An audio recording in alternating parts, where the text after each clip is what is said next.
अर्श से जॾहिं वया जान बचती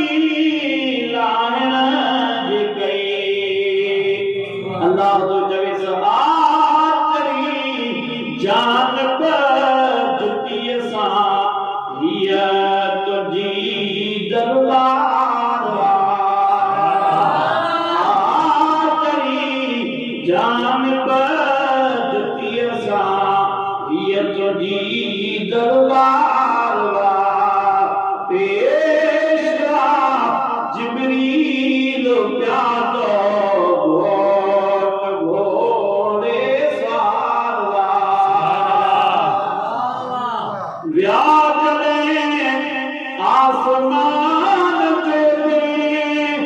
ईसार सी इएं चयो मोहिन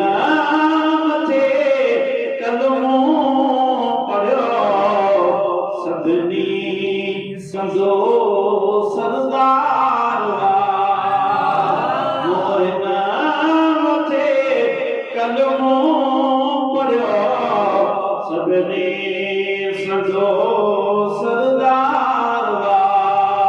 हुन एॾा कॾहिं जोड़ियूं झल जे मालिक साईं असांखे दीदार कराए पर महबूब सुतो पियो आहे आराम ऐं तॾहिं